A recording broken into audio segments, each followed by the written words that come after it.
very much. And I'm going to go straight into why I think we are having this session here.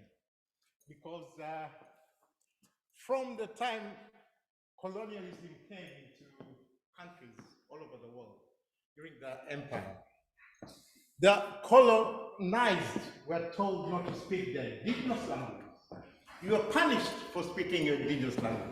You're punished in school, you're punished in the workplaces for not speaking English. So it was strictly English or French or Portuguese. So looking at how things have developed up to now, we see that most people live in neo-colonialism because my ancestors, they had a culture for millenniums, and colonialism, 500 years, 600, maybe 1,000 years if you look at the Portuguese, but they've made such an impact in that I feel it's important to talk about African indigenous language. So I'm not going to be academic, although I'm a lecturer. My background is tropical agriculture, teaching farmers how to grow things. So I've got an education background, which I'm using now as a creative. I'm a curator in the Royal Pavilion, and I work with an organization in Chicago. It's called the Obsidian Collection. I do feel deeply about using artifacts in the museum to stimulate creative writing. So that's the module I've been trying to get. And that's where I'm trying to capture the young people to come and learn their culture and their knowledge. So I will move on to the next slide, which is quite controversial because somebody was talking about gender. Yeah. I don't want you to read all of that, but those are some of the genres in Africa. Maybe you say Afrobeat is there, Amapiano is there, but there's quite a lot of things there, ballads maybe. There are quite a lot of, and these are selling in their millions in Africa, but I bet none of you know most of them. So there is a culture within a culture that is now slowly evolving, slowly becoming contemporary, slowly filling 80,000 people in Madison Square Garden. Do you know who does that? It's not be loud, but yeah, enjoy this one. This is just a snippet. I won't play it all.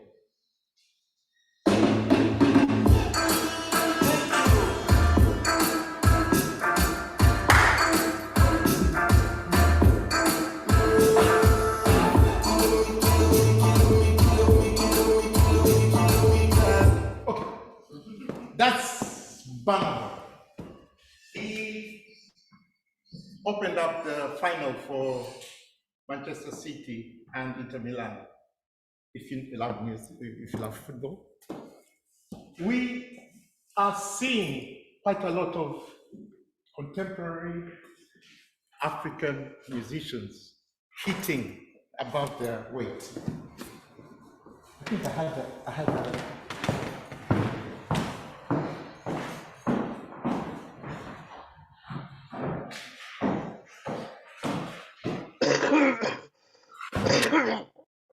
So, the rise of the popular African genres. So we've got, of course, Afrobeat, and there's another artist I want you to also see. They're also selling.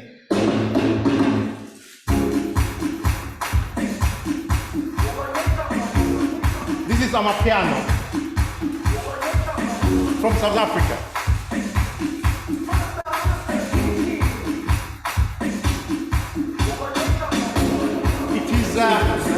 Afro house, and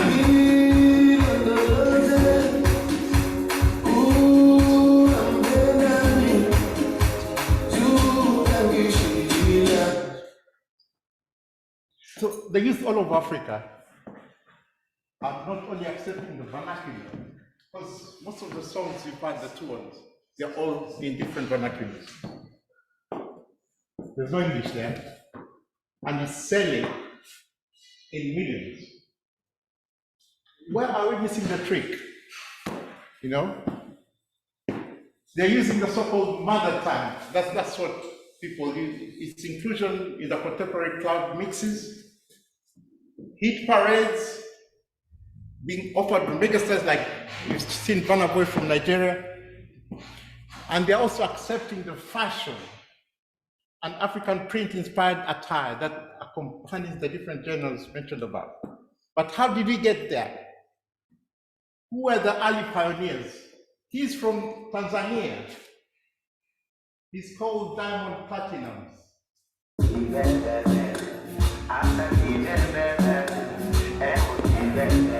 doesn't dream it. He does Swahili. Swahili is spoken in 9 different countries in Africa, and 90 million people speak.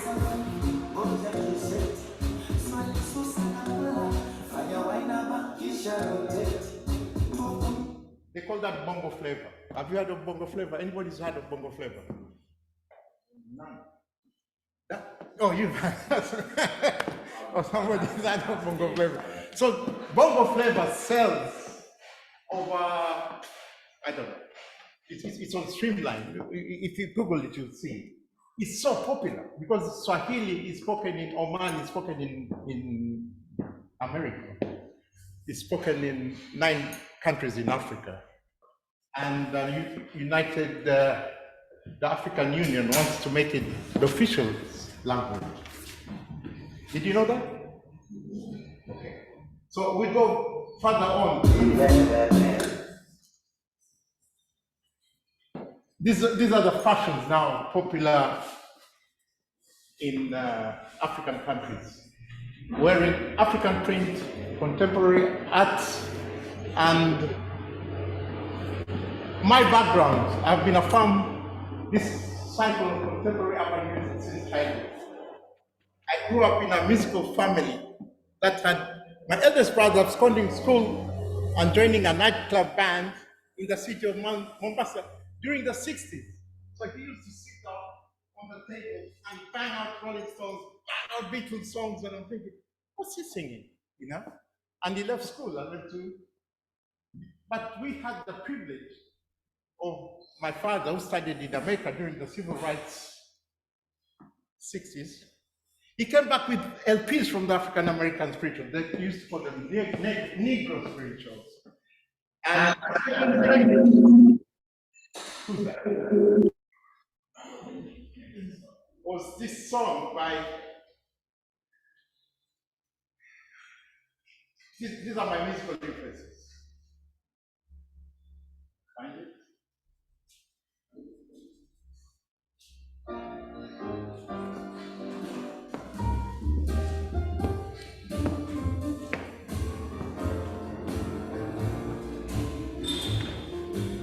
That's gospel music.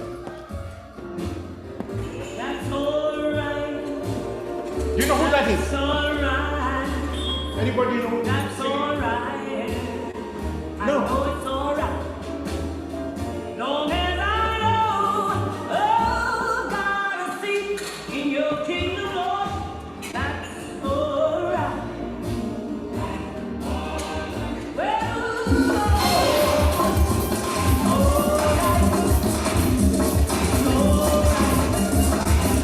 I believe God one day I'll be yours. Oh, yes, I know.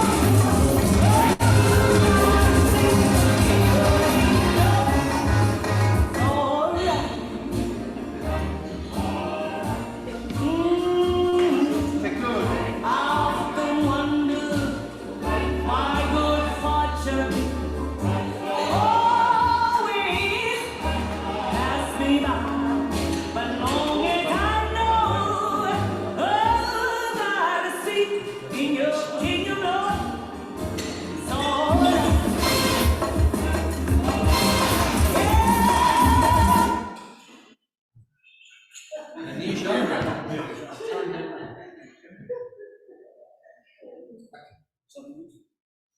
Great.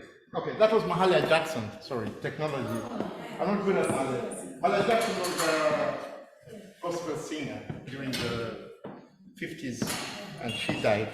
So I was going to explain that my background was from the gospel, and I lived in Mombasa in the East African side of Africa, and we used to have the United States Navy coming over, and when they got broke, they used to sell their jeans, their shoes, and another thing, they used to sell their records.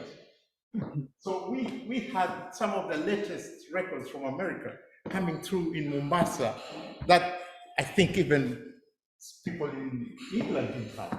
So we were privileged enough to start DJing. I started DJing in 1978, you know. So I was going to show you an example of the influence from some of these American records that came during that time. So different from my computer. What? How are you going to use the living room? I'm going to the living room. You can stay here. Go to the kitchen. Get your tits out again. No, not that noticeable. Can you take off the... When I say something to you and I'm busy and I'm working, I don't call you whilst you're at school and keep pestering you. You need to hear no. You need to hear I'm busy and you need to respect it. Do you understand? Don't keep pestering me. Don't do that. I'm in conference. Sending letters to the bar. I'm doing money. I'm doing a load of stuff. And then you're pestering me for free. Where is Mutual? Bottom left. Where's that? Bottom left. Downwards. Participants. Mute them all. Mute all. And how you Italian? Click participants now. Click participants again. Up now on the right hand side. There we go. Oops. Excellent. Thank you.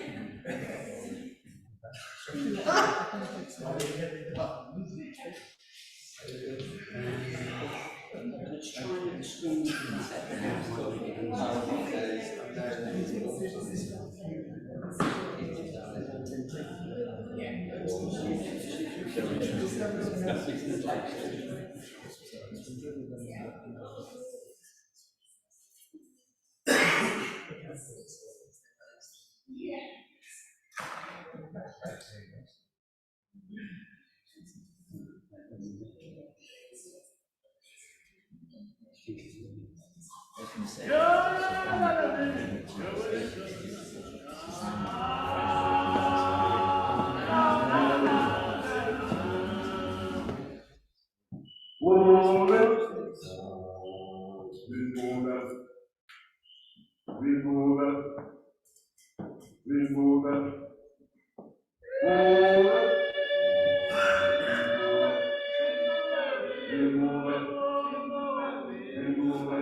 This is a very sad song. And it's very empowering because we're talking about African Ubuntu messages in the music. So, have you heard this song before? Yes. What do you call it? Yeah, just the English version. Now, this song was recorded back in the 50s by someone called Solomon Linda. He recorded this song and he was given 10 shillings by our producer. The producer went to America, and 10 years later, they were around, it was called Solomon Linda at Evening Buzz in 1939. It was recorded in 1939. The producer went to America, and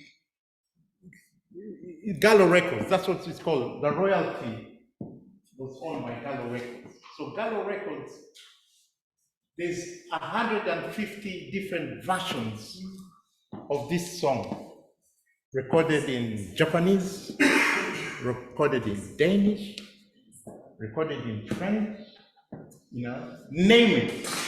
Disney used this song. What movie was that? Lion King. And this man died in poverty. Even his grave didn't have a gravestone. The children, there's a documentary anyway, if you want to know more about this, because I'm just touching on things so that we see where we can come in. So we have a problem with music from Africa because people take advantage of the composers and contemporary, urban sounds, and they form such strong, like now if you go to Disneyland, they will never pay for using that song because they say it's a folk song. It's the copyright has expired. So are we there trying to see how we can use these examples? Because most of these examples are things that we need to research more. We need to bring out, tease out the best out of them so that, as I say, I create modules. I create modules where I can bring in inner city children who don't want to engage in academia. They hate going to the university because somebody told them that Branson never went to school and he's a millionaire. Why should I go? Why should I go to university? Why should I take a degree? So these are what I want to challenge the academia like you here now. How do you create modules? How do you bring out those inner city children into these rooms or into lecture rooms when they don't have any, there's no motive, there's no role models, there's nothing to give them that impulse. So I'm using this as a way to promote not only my book, because I've got a chapter in a book that has been just published, and it is funny enough, it is talking about higher education collaboration. So collaboration in higher education. So using, as a curator, I use artifacts from the museum. So an example is the cloth I'm wearing right now. We call this kanga. So kanga, as you can see, there's a writing there. We use this in England. When there's a wedding, people give out cards. When there's a birthday, you give out cards. When there's a funeral, give out cards.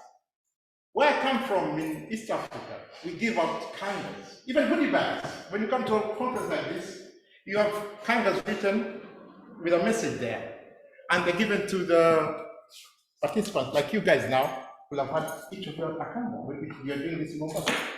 So the thing is, there's so much cultural knowledge that I'm trying to use, and this is what I've done in the book. So I'm just doing an example where we're using artifacts. When you go to the British Museum, you'll find them hung. There's a place they hang these kangas, and there's no context. You just see a piece of cloth.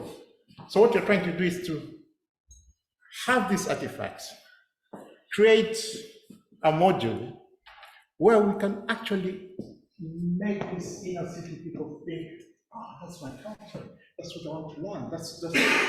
It's just a canvas so that they come into the lecture rooms and then they can flow, they can expand, they can do what they want. So I'm so keen to say Ubuntu messages in the music, like the Wimbo Way. Wimbo Way was, the lion is asleep. That means the African people are asleep, but wait when they wake up. 2023, are we still waking up? Are we stimulating the energy that's making things work out? So I'll go to the next slide, which is hopefully it works. Does anybody know that woman? Yeah, she was exiled in America. She actually had an affair with Harry Belafonte. if I'm not mistaken. But she also was married to Hugh Masekela, who was a jazz musician. Miriam Makeba died, but we call her Mama Africa. So they fought for apartheid to end. So she was exiled from America and got married to Stock Michael, who was the Black Panther, and they lived in West Africa. So if you follow the history of resistance, her songs were very resistant. So it's the education around the song, and she sang in Xhosa, Zulu, Ndebele, you know. And this song was top in the hit parade.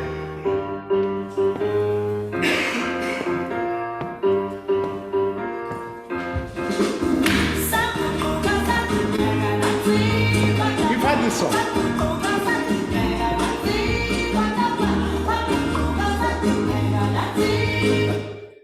So I feel pata pata. It's a very sexual song, but it has meaning around. I want to take over. I want to be on top. I want to take over the government. So it was played in South Africa, but they didn't know the words because they're spoken in Zulu. But it means that we want our country back. But it's quite sexualized so that they couldn't ban it on the radio. So it did go on the hit parade. I think it was number one in some of in America. So why aren't we using this kind of knowledge to attract this inner city, people who aren't interested in their culture? They don't even know their culture. Some people say, I'm not African, but we all come from the cradle of man it's in East Africa, So we are all from one, So I'm going to go quickly to the next slide, which is these are artists who will be quite familiar with some people because Sauti Sol won the MTV Awards for the Best African Band. And Yemi Alade is from Nigeria. She's quite a controversial figure, but she's a woman who, just listen to this. She's talking about her experience. Yemi Alade, remember that name? What? It's an African one.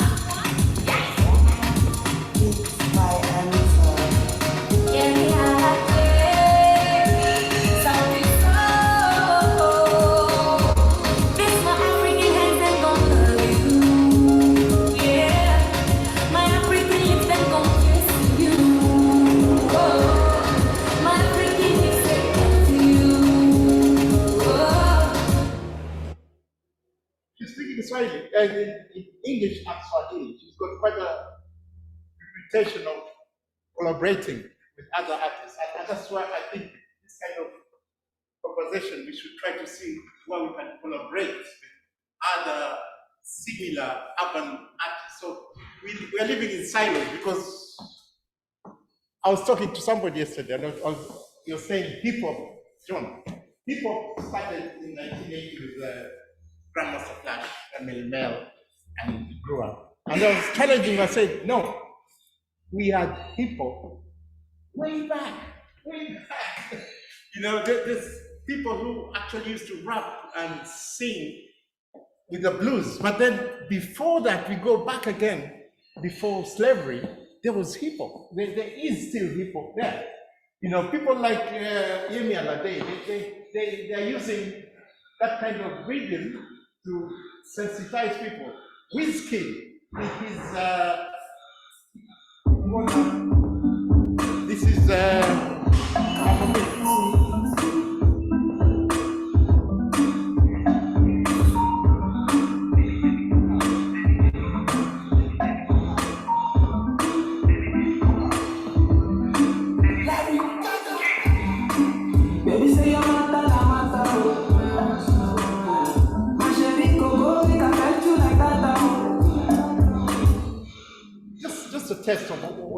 what's happening there. Whiskey is, I think it was in Gosford. He's one of the top selling, artists from Nigeria. And when you want to attract these young people, those are the kind of music they're listening to.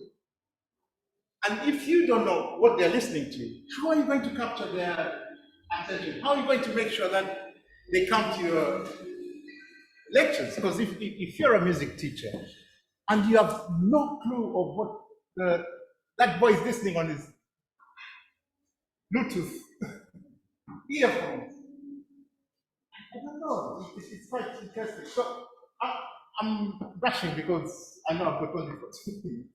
But there's this genre now I wanted everybody to be aware of. It's called Amapiano from South Africa. And this is what's hitting they're calling it Afro House. Does everybody know what Amapiano is? Yeah.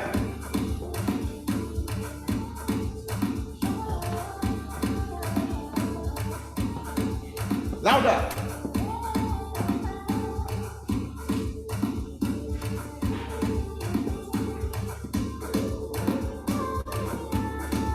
So it's quite, it builds up. It's a slow, it's like a lullaby. The song I started when I came in, it's a lullaby.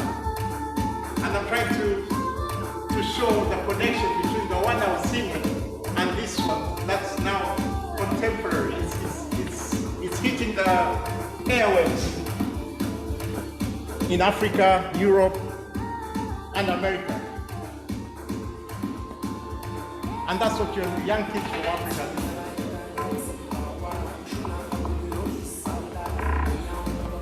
do. You hear the difference? It's just like the song I came in with, but it's much more electronized, much more, they call it kangaroo. So it's the way you dance. I can't dance, but, so they call it kangaroo. So it's a type of dance.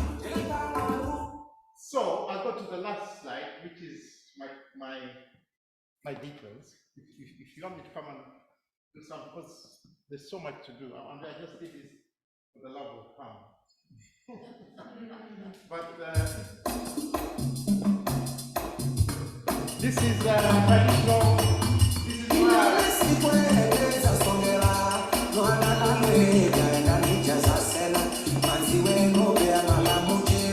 is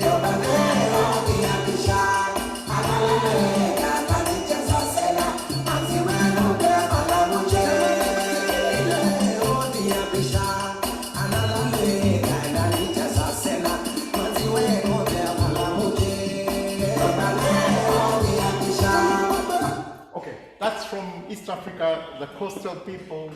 They speak Idikenda, and this is the roots of some of the things I was talking about, hip hop and all that.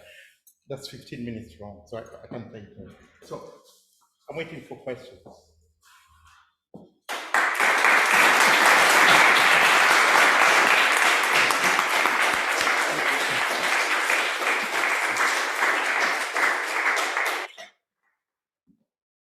Thanks so much, Tony. Amazing. Yeah. And apparently the sound quality came through very well for people on Zoom. We should check that, so that's good news.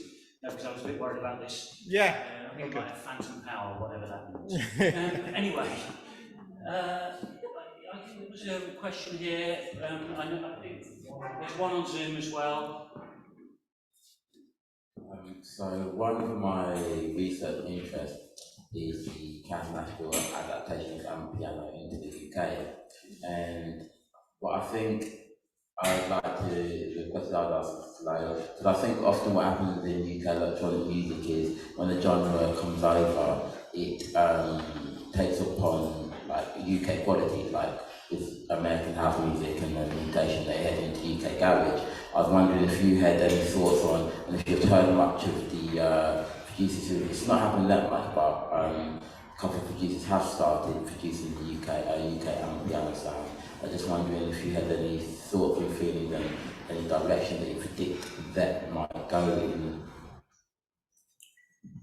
I can predict, yeah. So what's happening, artists in Jamaica are now singing Amapiano. They're doing collaboration, we call them dancehall rappers with African rappers doing Amapiano. Now, is that bad?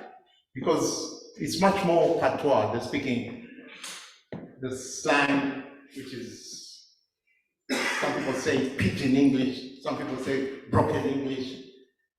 It's trying to garner more, yeah, it's commercial. You want to make more money by not using your mother tongue, as they say, but using English. So I can understand when collaborations become diluting the essence of the music. In a way, it is commercial, and they want to get more people involved with the music. So it's up to you guys. Do you think we should stick on the pure African Zulu, Swahili style, or should we fuse it with dancehall, grime, and any other genres? Because I told you there's like so many genres in Africa. So Amapiano is just one of them. So I don't know if it answers your question. Yeah. There's another question. Yes, and what we're going to do is invite Raphael Travis now to unmute your microphone if you'd like to. Raphael. Yeah, can you hear me at all? Yeah, and we'll be able to see you if you'd like to turn your phone on, don't be obliged. I'm in my kitchen, so I don't know. There we go. First off, thanks for a brilliant presentation and taking us on that musical journey. You talked earlier about kind of resistance music. Sometimes people call it protest music. How do you balance your efforts to connect with young people on the current music that they're listening to for the general musical aesthetic value of it, but also connect with them on music with messages that may be messages of resistance and protest and thinking about social change and those types of things? What's kind of the balance that you go for? I've been working with schools, I can say within Lewis district, which is in East Sussex.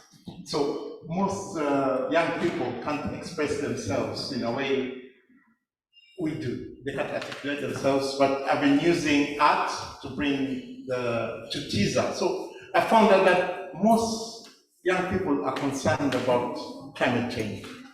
So it's something that I've tapped onto in a way that I'm trying to use the messages within the various policies that are really affecting the world at the moment. So they are concerned. I just pick it up in a way that I use art, fine art. But then we can also use music the same way. We can actually use the same fears that they have, that you guys are going to die and you're going to leave us with a stupid planet, What can we do now? So these are the things that we're trying to encourage. And yeah, we are looking at the most important things for the youth and bringing out, particular music or particular art. I'm doing art. You guys can do music. So that's collaboration for us. Thanks, Tony. If we're very quick, there could be time for one more short question. Anything on Zoom, Ben? In that case, I suggest we bring this morning's session to a close. Firstly, by thanking Tony again for a DJ task. Fantastic. Thank you so much. Thanks. Asante sana.